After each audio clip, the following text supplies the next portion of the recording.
Oi para todos os Já? amigos, seguidores e leitores de O Liberal. A gente está aqui em mais uma entrevista do nosso Liberal Amazon, um assunto bem bacana, que é sobre os quelônios da Amazônia e a importância da preservação deles. Para ajudar a gente a entender um pouquinho sobre esse assunto, eu estou aqui com o professor Paulo Andrade, mas ele vai se apresentar melhor para vocês. Bom dia, professor. Se apresente aí para a gente, por favor. Bom dia, tudo bem? Eu sou o professor Paulo César Machado Andrade, né, da Universidade Federal do Amazonas, e trabalho já há 25 anos, né, com projetos de conservação de fauna, mais especificamente com a conservação dos quelônios. Legal. E professor, muita gente às vezes não é tão familiarizado com esse assunto, mas os quelônios têm uma importância grande para o ecossistema amazônico, né? Como é que o senhor descreveria essa importância e por que é fundamental que eles sejam preservados, cuidados? Bom, os quelônios, né, comumente chamado de bicho de casco, né, são as tartarugas, os tracajás, os iaçás, jabutis. Eles têm um papel fundamental porque, inicialmente, eles são base de cadeia alimentar, né, do ecossistema, tanto aquático como parte dos terrestres. Então, os bichos, uma grande parte dos bichos come os ovos, os filhotes, né, se alimenta disso como uma fonte, né, rica de proteína e de energia que está disponível principalmente no período do verão, né, no período da seca, quando a gente tem a desova desses animais nas praias. Então, não só peixes, né, vão comer os filhotinhos, jacarés e tal, então, do ambiente aquático, mas também animais do ambiente terrestre que vão atrás dos ovos, né, e retiram, né? Então, a mucura, né, que é o gambá, a gato maracajá, jacuraru, né, que é o lagarto teiu. Então, o grande papel deles, inicialmente, é ser base, né, de cadeia alimentar para os ecossistemas de transição aqui da Amazônia, que pegam parte do ambiente aquático e parte do ambiente terrestre. O outro grande papel, né, que alguns deles cumprem é que eles são dispersores de sementes nas áreas de igapó, de várzea.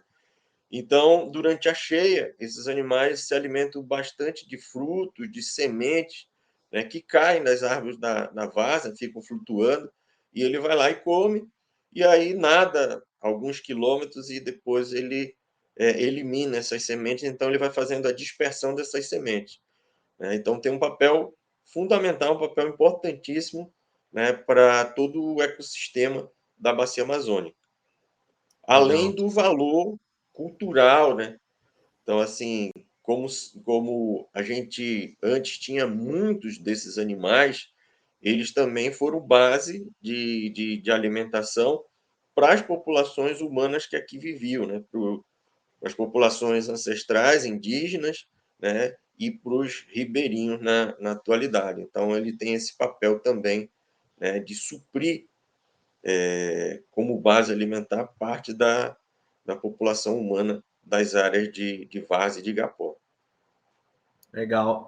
Professor, o senhor listou aí diversas frentes onde os quelônios são importantes. Agora eu queria saber o que o senhor enxerga como os principais desafios para a preservação deles. O que mais pressiona esses quelônios e quais são as dificuldades na preservação da espécie, considerando as características da Amazônia? Bom, como eu falei, né, todos os bichos gostam de comer ele na natureza, né, e o homem principalmente. Então, a grande ameaça é justamente a retirada, né, dos ovos, dos filhotes, dos animais adultos para o consumo e para a venda, né, pelos grupamentos urbanos, né? Então, a gente tem um consumo ribeirinho de subsistência, né? Mas o grande fator é a captura ilegal, né? Para venda, para comercialização, o tráfico ilegal, né, desses animais. Então, esse, né, já há bastante tempo, é o principal fator de ameaça. Se você pegar os relatos históricos que nós tínhamos, de tabuleiros, né, que são as praias, as grandes praias com grande desova de tartaruga, né, o que a gente tem é que do final do século XIX para cá, muitas dessas áreas desapareceram, ou seja, os animais foram completamente extintos. A venda, né, do óleo do ovo de quelônia começa, né, digamos assim, um item importante da economia amazônica. E esse óleo ele era usado, né, no final do século XIX para iluminação, né? Então, no lugar do querosene, né, para as lamparinas, você usava isso aí no lugar como meio combustível, mas também para cozinhar, né, para fazer frituras e tal, numa época em que você não tinha óleo de soja, né, não tinha outras coisas a não ser os óleos de origem animal. Então, a primeira grande ameaça foi essa, e ela reduziu bastante as populações de tartarugas. Em 1967, o governo brasileiro cria a Lei de Proteção à Fauna e aí ele proíbe a captura e a comercialização de animais oriundos da natureza. E aí, né, você passa a ter, então, um processo de proteção, né, de fiscalização, controle, que deu uma freada nessa situação. Né? Por que a gente está falando isso? Porque isso foi muito importante para que o Brasil, né, começasse a ter programas de conservação dos quelônios e começasse a recuperar essas populações. Mas ainda hoje, mesmo com a lei, mesmo com a proibição, o tráfico de quelônios é a maior ameaça.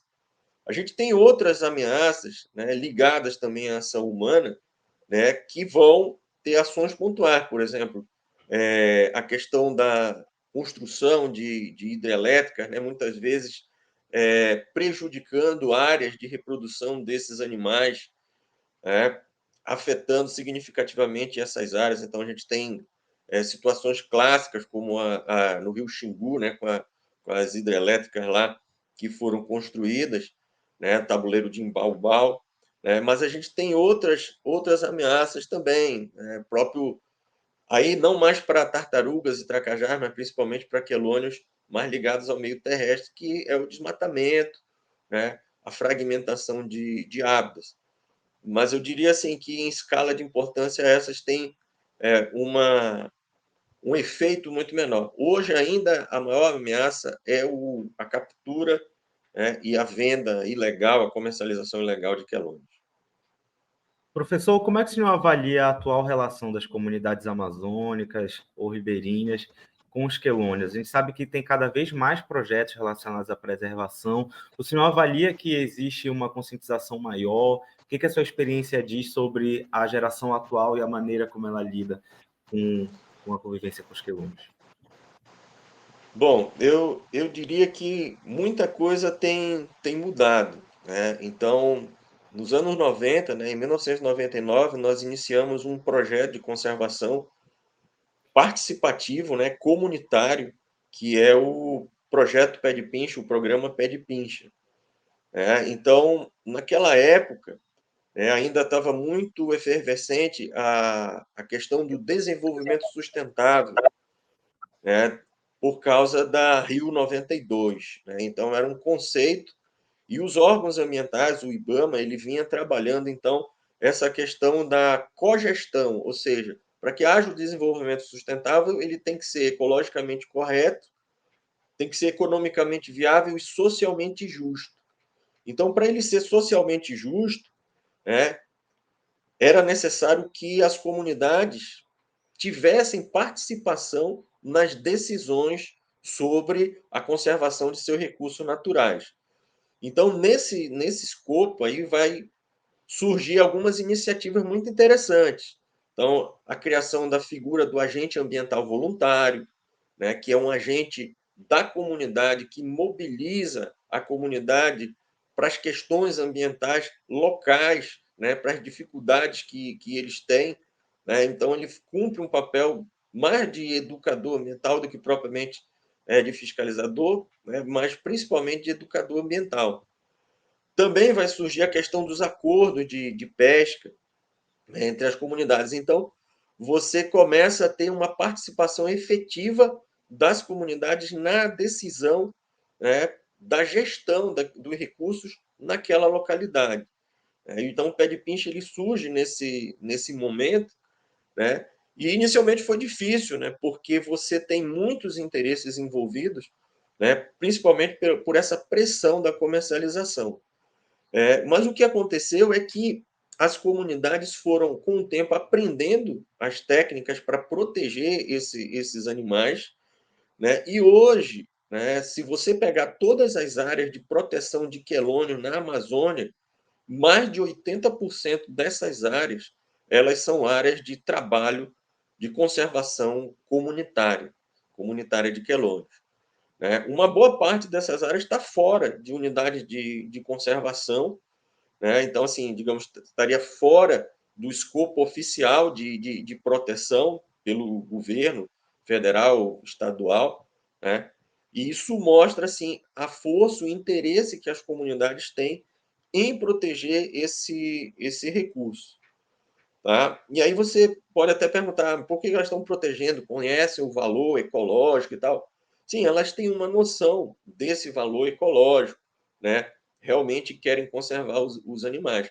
Mas a grande preocupação, efetivamente, é que esse recurso é um recurso importante, né, na vida do ribeirinho. E nas áreas onde os quelônios vão sendo depredados e vão desaparecendo, o ribeirinho deixa de ter essa possibilidade de fonte de alimento.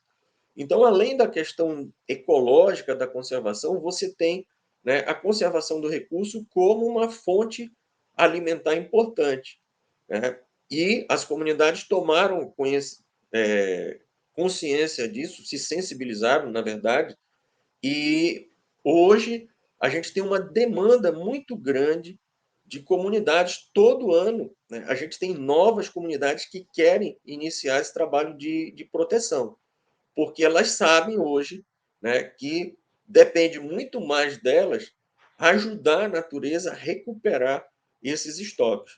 E assim tem sido, né? Então, um projeto que começou 25, praticamente 25 anos atrás, para trabalhar durante 4 anos, só 7 comunidades, né? Hoje a gente está em 122 comunidades, né? E tem muitas outras mais, né, que a gente não consegue alcançar, né? Não consegue chegar fisicamente lá, mas que vem desenvolvendo esse tipo de trabalho de proteção, consultam a gente, né? Usam muito, por exemplo, as matérias que são divulgadas na mídia, como essa, né, como informação base para iniciar o seu trabalho de proteção. Legal, professor. E aí, aproveitar que o senhor está com a camisa aí, soltura de quelônios, para explicar para a gente o que o projeto Pé de Pincha faz na prática, como é essa operação, para a gente que não entende bem esse conceito de desova e soltura de quelônios. Queria que o senhor falasse para a gente, desse uma resumida no passo a passo do que é feito e também explicasse o nome do projeto, Pé de Pincha, que eu quero saber. Tá certo. Então, olha só, é, como universidade, né, nós recebemos, então, há muito tempo atrás, a solicitação de comunidades, inclusive do município paraense, né, de Terra Santa, vizinho aqui que nosso, e eles queriam saber como fazer para proteger o ninho de quelônio, né? Eles tinham uma ideia que era assim, olha, vamos colocar uma caixinha em cima do ninho, né? E esperar o filhote nascer, depois a gente pega o filhote e solta.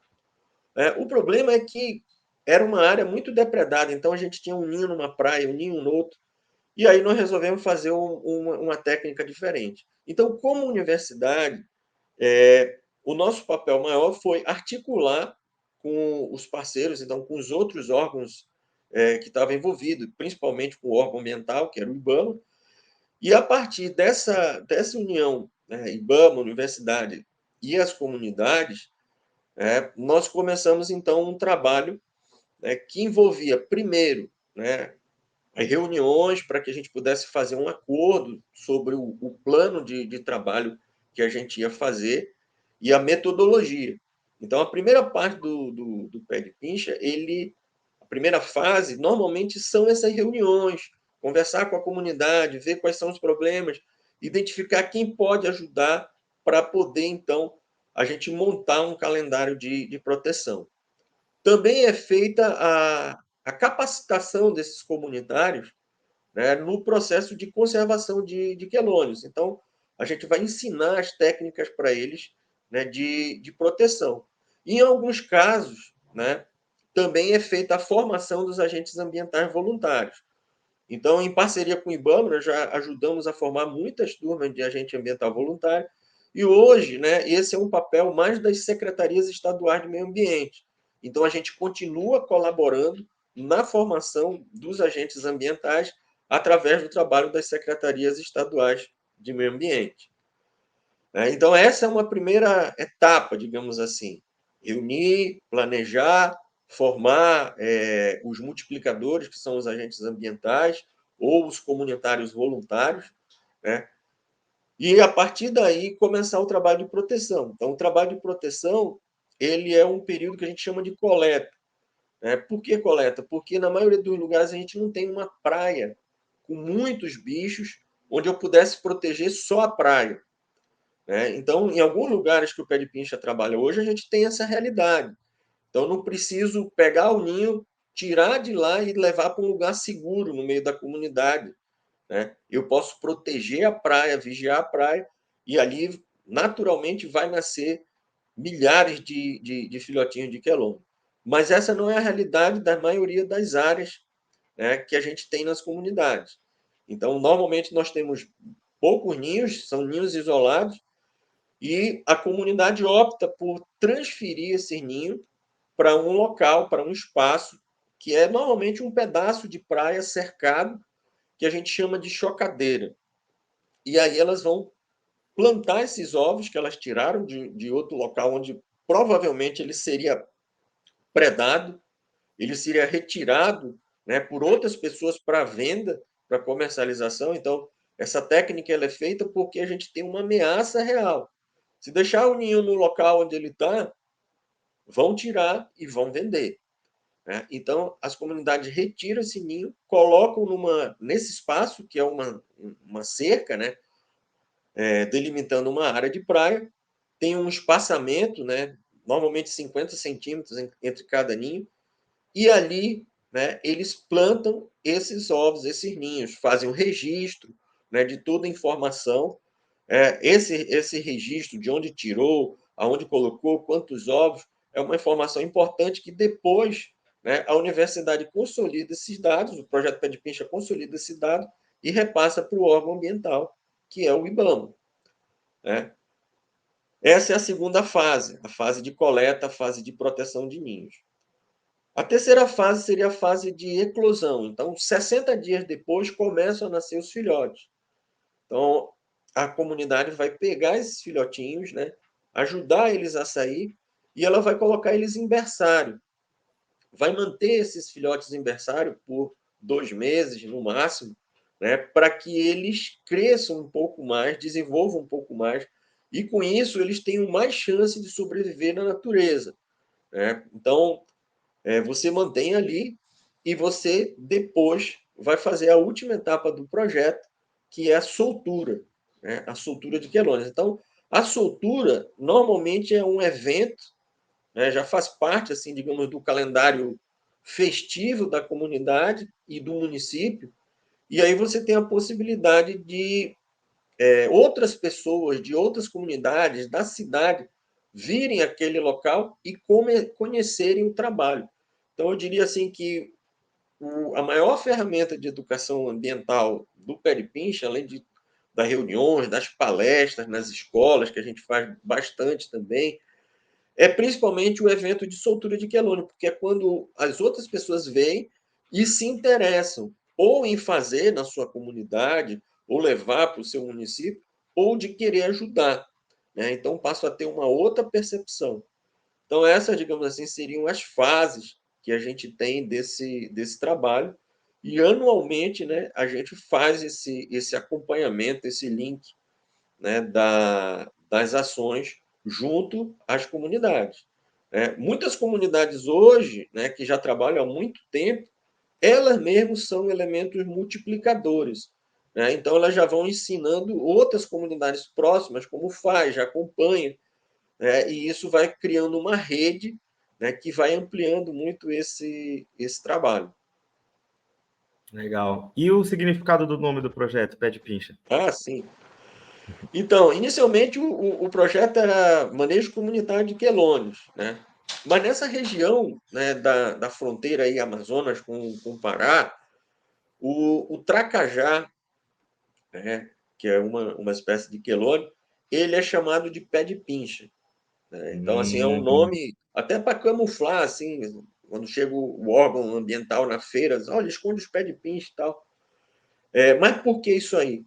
Porque o tracajá ele pisa na areia com as pegadas dele, é como se ele pisasse na ponta dos dedos, né? Na ponta das unhas. As nossas a nossa tartaruga é uma tartaruga que tem unha nas patas. Se você for olhar as tartarugas marinhas, elas não têm unha nas patas. Então, o nome científico delas, inclusive, diz isso, podoquinemes, né? Então, pó do pé, quinemes, unha. Então, o nosso quelônio tem unha nas patas. E quando ele pisa na areia, quase que na ponta dos pés, ele deixa uma marquinha. A marquinha da pegada que ele deixa na areia, ela é muito parecida com uma tampinha de refrigerante, aquelas tampinhas de metal, né? Ou de garrafa, enfim. E para a gente, né, nessa região, a gente chama de pincha, né? Em outros lugares vão chamar com os outros nomes, mas para essa região aqui a gente chama de pincha. O amazonense chama a tampinha de refrigerante de pincha. Não sei como aí em Belém, né? E aí ficou pé de pincha, ou seja, o tracajá é aquele que faz uma pegada parecida com uma pincha de refrigerante. espetacular, professor. Estou encantado com essa explicação. Professor, para encerrar, Virou o nome fantasia, né? muito bom, é excelente. E era manejo comunitário de quelônios, né? Tão científico, ficou bem legal, bem lúdico. Professor, para encerrar, tem alguma pergunta que eu não fiz que o senhor gostaria de ter respondido? Alguma coisa que o senhor gostaria de ter dito ou acrescentar? Sim, eu posso acrescentar duas coisas, né? Então, assim, as parcerias, elas são muito importantes, né? Então, além do órgão ambiental, né, que pode ser o IBAMA, pode ser a Secretaria Estadual do Meio Ambiente, em muitos lugares a gente tem o apoio das secretarias municipais de meio ambiente, né? Tem um apoio local, é, e além desses órgãos ambientais, da universidade, das comunidades, das associações comunitárias, em muitos locais a gente tem o apoio realmente de parceiros, de empresas e tal, que reconhecem essa atividade, né, e levam, então, através desse apoio, a possibilidade da gente ampliar esse trabalho, porque ele demanda anualmente bastante recurso, né? A questão logística, né, o deslocamento, a questão da alimentação, né, das comunidades enquanto elas estão fazendo esse trabalho de proteção dos agentes ambientais voluntários, então os ranchos, combustível, então é um volume de recurso muito grande que só a universidade não teria pé para fazer, e muito menos as comunidades. Então, isso é um fator fundamental, né? E a gente vem conseguindo, né, esse suporte para a realização, para a manutenção dessa atividade. Além disso, né, e muitas vezes a gente tem esse suporte também para as atividades de pesquisa. Então, hoje a gente tem muitas pesquisas que foram desenvolvidas, né, ao longo desses 25 anos, né, e eu destacaria aqui algumas. Por exemplo, a gente tem a avaliação da taxa de sobrevivência. Então, nós marcamos mais de 40 mil filhotes com um microchip, né, que é um equipamentozinho, tipo um grão de arroz, você coloca dentro do filhote, para a vida toda ele vai ter aquele código, e quando a gente recaptura, consegue saber de onde ele veio, o quanto ele cresceu e estimar a taxa de sobrevivência. Então, graças a esse tipo de pesquisa, hoje a gente sabe, se eu solto o animal imediatamente após o nascimento dele, a chance de sobrevivência dele até a vida adulta, ela é muitas vezes inferior a 1%. Né? Vai depender do tipo de ambiente. Então, na várzea, menos de 1%. Em área de igapó, né, chega até 5%. Se eu mantenho esse filhote um tempo em berçário, ele cresce mais, eu vou ampliar, vou aumentar essa taxa de sobrevivência para até 31%. Né? Então, vale a pena fazer essa técnica. Também a gente conseguiu colocar rádio satélite, né, em alguns animais adultos e migrar e acompanhar a migração deles. Né? Então, assim, embora a comunidade proteja naquele local, aquele lago, aquela praia, né, aquele animal não fica só ali, ele vai para lugares muito distantes, né? Às vezes sai do município, vai para outro município. Então, daí essa importância de você trabalhar meio que em rede, pela calha do rio, né? E você tem a integração das comunidades, né, que fazem esse tipo de trabalho. Né? Então, isso é muito importante. Vem sendo incorporado, né? O que a gente tem que dizer é que os órgãos ambientais têm incorporado esse tipo de proteção comunitária, né, como formação mesmo de dados e de controle. Né? E hoje a gente começa a ter, né, esses comunitários que trabalham na proteção fazendo um trabalho imenso, inclusive de coleta de dados, para o que a gente chama hoje de ciência cidadã. Né? Então, a gente está passando já da fase da preencher as fichas, né? Quantos ninhos, quantos ovos, quantos filhotes, para uma fase mais avançada, que é o comunitário usar o celular, o aplicativo de celular, para colocar os dados e enviar isso direto para a base de dados da Secretaria Estadual ou do próprio órgão federal. Né? Então, você vai tendo integrando e cada vez mais as comunidades se apropriando, né, da gestão desse recurso. Né?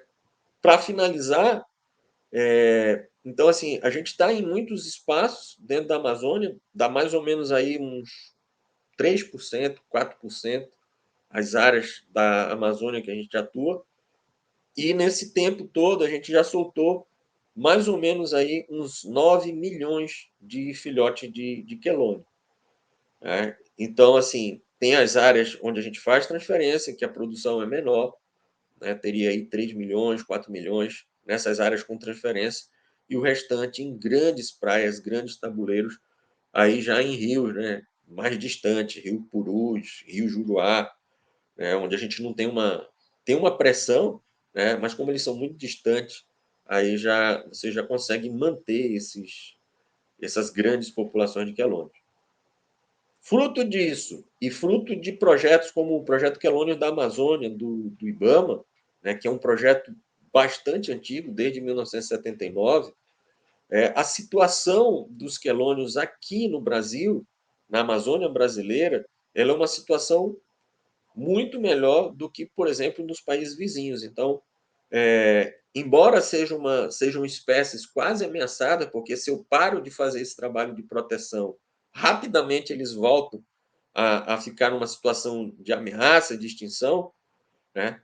Mas a gente tem que louvar, né, o trabalho, né, que tem sido feito pelos órgãos ambientais, pelas comunidades, né, nesses projetos de conservação, porque permitiram que a tartaruga, que o tracajá, que o próprio iaçá, né, as populações desses animais conseguissem, né, digamos assim, ou se estabilizar e, em muitos casos, crescer, né, voltar a crescer.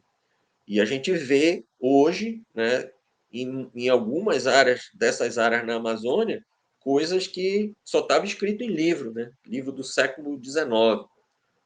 Tem um cara chamado Bates, né, ele escreveu um livro, Um Naturalista no Rio Amazonas. Então, ele passou um tempo em Belém e aí depois ele veio subindo. Ele veio até a cidade de Tefé, passou por Santarém, Manaus, né, e chegou em Tefé. Então, em 20 anos, perdão, em 10 anos que esse cara morou aqui, esse inglês, ele viu o declínio. Né? Então, no livro dele, ele descreve assim, tabuleiros imensos e depois ele descreve, né, digamos, a decadência desse tabuleiro.